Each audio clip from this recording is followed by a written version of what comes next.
Hello everyone, फरवरी month current affair में आपका स्वागत है।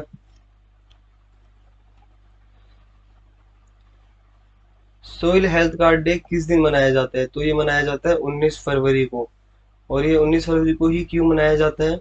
क्योंकि इस दिन प्रधानमंत्री नरेंद्र मोदी जी ने soil health card scheme launch करी थी, जो कि हुई थी 19 फरवरी 2015 में एट सूरतगढ़ इन राजस्थान। इस साल इस स्कीम को पूरे हुए 7 साल हो चुके हैं। ठीक है। और ये सोइल हेल्थ कार्ड स्कीम है क्या चीज?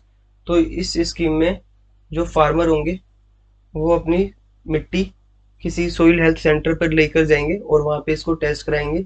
फिर उनको बताया जाएगा कि आपको अपनी सोइल में कितनी क्वांटिटी में खाद डालनी है। Next question.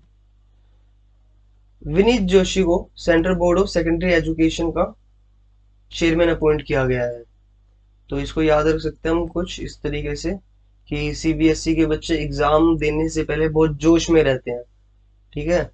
तो विनीत जोशी इसका आंसर हो जाएगा। और एनसीईआरटी के चेयरमैन कौन बने थे? तो वो बने थे दिनेश प्रसाद जी। कि हमें एनसीईआरटी की बुक नहीं पढ़ेंगे तो क्या मिलता है? प्रसाद मिलता है। तो इससे हम इसको भी याद रख सकते हैं। थम्स अप का ब्रांड एम्बेसडर किसे अपॉइंट किया गया? तो ये अपॉइंट किया गया शाहरुख खान को। इंडियन रेलवेज देश का सबसे बड़ा रेसलिंग एकेडमी स्टार्ट करने जा रही है। तो ये कौन से शहर में करेगी? तो ये करेगी दिल्ली में। इस एकेडमी एकेडमी में वर्ल्ड क्लास इक्विपमेंट होंगे और जो हमारे रेसलर्स होंगे उनको वर्ल्ड क्लास ट्रेनिंग दी जाएगी, ताकि वो आगे चल के अपनी स्किल्स बढ़ा सके और वर्ल्ड चैंपियन बन सके। 550 टन कैपेसिटी का Gobardhan bio CNG plant inaugurate किया है प्रधानमंत्री नरेंद्र मोदी जी ने। तो ये कौन सी सिटी में किया गया है? ये किया गया है मध्य प्रदेश की सिटी इंदौर में। और ये बेस्ड है वेस्ट टू वेल्थ इनोवेशन पे, कि हम अपने वेस्ट से ही पैसा बनाएंगे।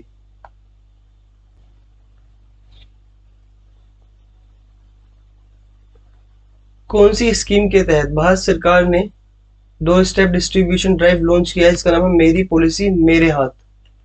तो ये लॉन्च किया गया है प्रधानमंत्री फसल बीमा योजना के तहत। ठीक है। इसमें क्या होगा? घर घर जाके किसानों को बताया जाएगा उनकी पॉलिसीज के बारे में, लैंड रिकॉर्ड के बारे में, और उनको कैसे पॉलिसी को क्लेम करना है। ये सभी इम्प्लीमेंटिंग स्टेट में लॉन्च कर दिया जाएगा खरीफ सीजन में। दुनिया का पहला सोलर एनर्जी से चलने वाला एयरपोर्ट कौन सा है? तो यह है कोचीन इंटरनेशनल एयरपोर्ट। और ये 2015 में सोलर एनर्जी से चलने वाला एयरपोर्ट बन गया था।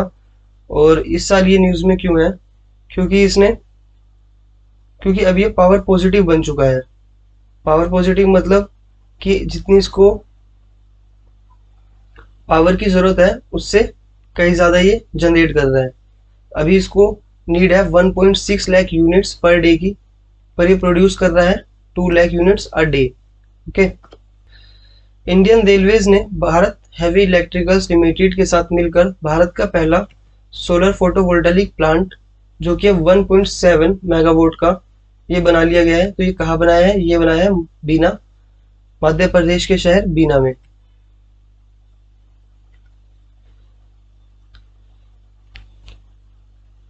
रशिया यूक्रेन वॉर के दौरान जो भारतीय नागरिकों को यूक्रेन से निकाला गया है या इवैक्यूएट किया गया है, वो किस ऑपरेशन के तहत किया गया है? तो वो किया गया है ऑपरेशन गंगा के तहत। मारू महोत्सव ये कौन से स्टेट में सेलिब्रेट किया जाता है? तो ये किया जाता है मध्य प्रदेश में सेलिब्रेट। ये 4 दिन तक चलने वाला फेस्टिवल है। इसमें कंपटीशन होते हैं, जैसे कि पगड़ी बांधने का, पानीहारी मटका। पानीहारी मटका क्या होता है? इसमें सर पे मटका रख के एक रेस लगाई जाती है, और जो पानी के साथ विद मटका फिनिशिंग लाइन तक पहले पहुंचता है वो विनर होता है। और इसमें मेहंदी का कंपटीशन भी होता है, मंडाना कंपटीशन भी होता है। मंडाना कंपटीशन होता है रंगोली का कंपटीशन। ठीक है। और इसको मारू महोत्सव ऑफ गोल्डन सिटी भी कहा जाता है। स्टेट को जल्द ही उसका अपना मोटर रेसिंग ट्रैक मिलने वाला है। तो ये मिलने वाला है मिजोरम को। ये होगा मिजोरम की कैपिटल ऐजवाल से 31 किलोमीटर की दूरी पे लेंगपुई शहर में। और इसमें इसको बनाने में कॉस्ट आई है 10 करोड़ की। Next question. कौन से स्टेट ने न्यू बायोटेक्नोलॉजी पॉलिसी अनाउंस करी है? तो ये अनाउंस करी है गुजरात ने। राज्य की पुलिस ने देश ने पहली बार स्मार्ट कार्ड आर्म लाइसेंस जारी करे हैं। तो ये करे हैं दिल्ली ने। ठीक है, इससे पहले क्या होता था कि अगर आपके पास कोई लाइसेंसी हथियार है तो उसमें आपका लाइसेंस जो होता था वो एक बुकलेट की फॉर्म में होता था, जिसको कैरी करना काफी डिफिकल्ट रहता था। पर वो अब एक स्मार्ट कार्ड की फॉर्म में रहेगा, जैसे कि आपका डेबिट कार्ड या क्रेडिट कार्ड रहता है, कुछ उसी टाइप का रहेगा। और आप और अब आप उसको इजिली कैरी कर पाएंगे। और इसको ई बीट बुक में आपकी सारी इंफॉर्मेशन देखी जा सकती है, जिसको जोड़ा जाएगा शस्त्र ऐप से। G20 समिट 2022 ये कहाँ पे होने जा रही है? तो ये होगी इंडोनेशिया में। ठीक है, और 21 की कहाँ हुई? तो ये हुई इटली की कैपिटल रोम में। 23 की होगी न्यू दिल्ली इंडिया में। और इंडिया जो है वो G20 की प्रेसिडेंसी करने वाला है 1 दिसंबर 2022 से 30 नवंबर 2023 तक।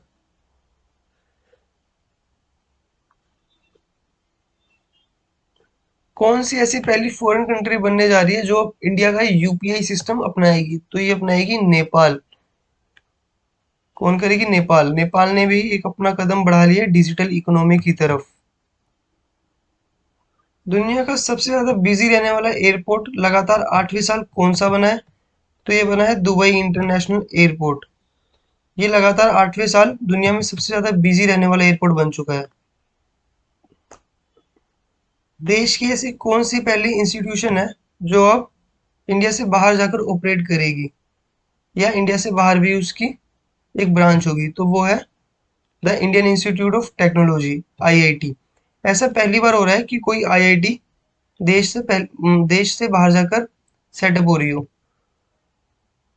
इंडिया में टोटल 23 आईआईटी है, और ये काफी सारे कोर्सेज करवाती है, जो कि है undergraduate, post graduate and doctorate level तक के कोर्सेज करवाती है। Dada Saheb Phalke international film festival best actor male का अवार्ड किसे दिया गया है? तो ये दिया गया है रणवीर सिंह को। रणवीर सिंह को ये अवार्ड दिया गया है उनकी मूवी 83। और अगर आपसे पूछे कि बेस्ट फीमेल अवार्ड किसको मिला है, तो मिला है कृति सेनन को। कृति सेनन को मिला है मिमी मूवी के लिए। और दादा साहब फाल्के जी को फादर ऑफ इंडियन सिनेमा भी कहा जाता है।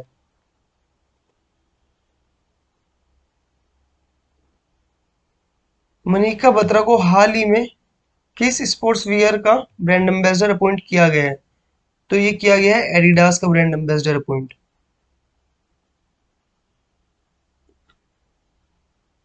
2022 विंटर ओलंपिक्स गेम्स में सबसे ज्यादा मेडल जीतने वाली कंट्री कौन सी रही?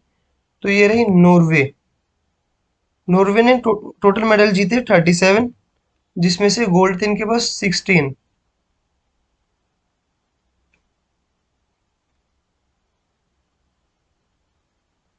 2026 विंटर ओलंपिक गेम्स कौन सा देश होस्ट करने वाला है? तो ये करने वाला है इटली।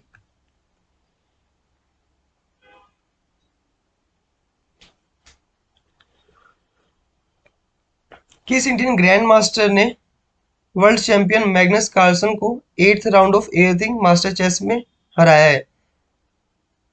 तो ये कारनामा करा है आर प्रगनंदा ने। इन्होंने वर्ल्ड चैंपियन मैग्नस कार्लसन को 8th round of Airthings master chess competition में हराकर जीत हासिल करी है। Singapore international weightlifting tournament में किस वुमेन वेट लिफ्टर ने गोल्ड मेडल जीता? तो ये जीता मीराबाई चानू ने। इन्होंने टोक्यो ओलंपिक्स 2020 में सिल्वर मेडल जीता। और जो सिंगापुर में वेट लिफ्टिंग चैंपियनशिप हुई है, इसमें इंडिया ने टोटल 8 मेडल जीते, जिसमें 6 गोल्ड थे, 1 silver and 1 bronze. Okay, next question में चलते हैं। How to prevent the next pandemic, ये बुक किसने लिखी है? तो ये लिखी है बिल गेट्स ने। इस बुक में इन्होंने बताया कि अगले पेंडेमिक को किस तरीके से रोका जाएगा, पर उससे पहले हमें हेल्थ केयर सिस्टम अपना अच्छा डेवलप करना होगा। और इनकी आखिरी बुक थी वो थी how to avoid a climate disaster. ये पब्लिश हुई थी 2021 में। Next question. एशिया का सबसे बड़ा एग्जीबिशन जिसका नाम था डेफ एक्सपो 2020, ये कहाँ पर हुआ है? तो ये हुआ है गुजरात की कैपिटल गांधीनगर में। और इससे पहले इंडिया में ये हुआ था इस टाइप का ही कोई डेफ एक्सपो या डिफेंस एग्जीबिशन हुआ था नई दिल्ली में। और इस बार के डिफेंस एग्जीबिशन में 900 से भी ज्यादा डिफेंस कंपनीज और 55 कंट्रीज ने पार्टिसिपेट करा है।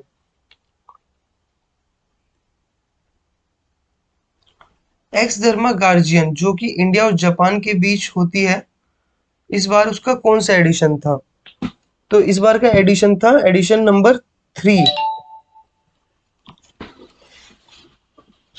अगर आपसे पूछ ले कि ये कहाँ हुई तो आप बताओगे बेलगाम कर्नाटका में ये हुई। और अगर ये भी पूछ सकता है कि एक्सरसाइज धर्मा गार्जन किस किस कंट्री के बीच होती है, तो इसका आंसर आपको बताइए होगा इंडिया एंड जापान। याद रखने का तरीका हो सकता है धर्म की रक्षा इंडिया और जापान करेंगे। कौन सी ऑर्गेनाइजेशन ने एक हैकाथॉन ऑर्गेनाइज करा है जिसका नाम है डार्काथॉन, जो कि हुआ है 15 अप्रैल से 22 अप्रैल के बीच? तो ये करा है एनसीबी ने ऑर्गेनाइज, यानी कि नारकोटिक्स कंट्रोल ब्यूरो ने ऑर्गेनाइज करा है। और ये क्यों करा है? इन्होंने करा है डार्क नेट मार्केट्स की अनोनिमिटी के बारे में सॉल्यूशन जानने के लिए। डार्क नेट मार्केट्स क्या होता है? तो इसमें होता है डार्क वेब के जरिए इलीगल गुड्स और सर्विस को बाय एंड सेल किया जाता है थ्रू बिटकॉइंस। ओके, तो सेशन को ये रैप अप करते हैं। Thank you for watching, have a nice day.